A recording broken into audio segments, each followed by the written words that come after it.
I would say that definitely the community, and you're hanging out with mountain bikers, right? So Yeah, for that's sure. a big part. If you're new to an area, or if you're competitive and your friends are doing it, or if you're looking for people to ride with that are similar speed, right? You're not going to find people with more speed and skill than the people that are in your division.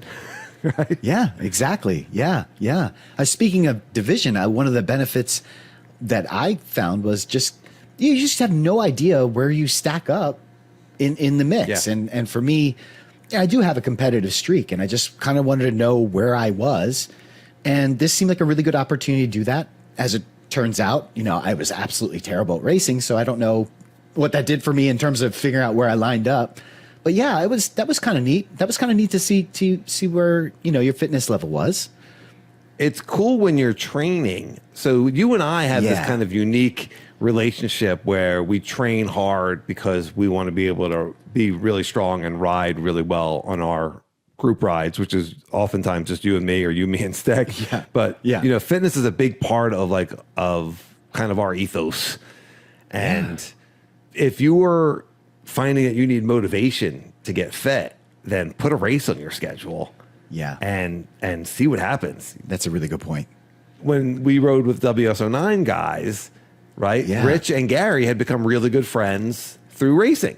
And Rich and Puff had become good friends through racing. So definitely making friends. I don't know. I mean, maybe you make enemies also. If you have like a rival. Yeah, another benefit, Danny, is being able to see new places, ride at new places. So if you've heard or seen this place on Strava and you're like, I wonder what this is like, do a race. It's a great way to get out there. The courses are typically marked out. They'll be marked out the day before. You might even be marked out a couple days before, depending. And that goes for Enduro and XC.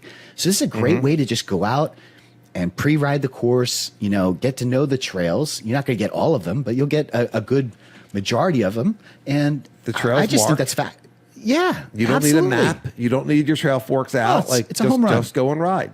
What about winning stuff? Does anybody care about that at our level? I mean, and I think that's the problem, right? At our level, you're looking at what, Cat 1, Cat 2. What are you winning, tires, right? It's really not that much until you get into the pro. That's when they start winning cash, and even then, that's no way to make a living. So I don't know that. I think it's more about the accomplishment than the winning the prizes. But then again, listener, tell us, because we don't win anything. Yeah, right. Yeah. That's true. We don't win anything. We're like, we don't care about prizes. Yeah. Oh, have you won? No, we have not. What's the What's the coolest thing that you've won before? Or what's the coolest thing that you've seen as a prize? Does that motivate you at all? Does a prize motivate you at all? I think the race strategy can be fun if you're an XC and you have a strategy laid out on your calories and when you want to push and when you want to lay off, and I think that could be kind of interesting. Yeah. The community support, fans cheering, that's got to feel pretty good, right? Yeah, man. Yeah, it does feel awesome. I remember that part of it, and that was a really exciting part. And people you don't even know, they're just like, yeah. You're like, oh, thank you. Yeah, yeah. And then, for me, like my family would come at the time. My kids were really young, and so my little girls are there cheering for daddy, and afterwards, just feeling a sense of accomplishment. It could be a reason to travel. You could have races in different places, right? Yes. People enter into some of these like really iconic races, like a Leadville. If you finished like a Leadville 100, in mountain biking, that's an iconic race. It's not something it is. I really wouldn't want to do it, but that's an iconic it's race. A lot of gravel. It's a lot of gravel. Lance Armstrong, I think, competed in it one year, and he's a roadie, obviously. So, yeah, kind of point made.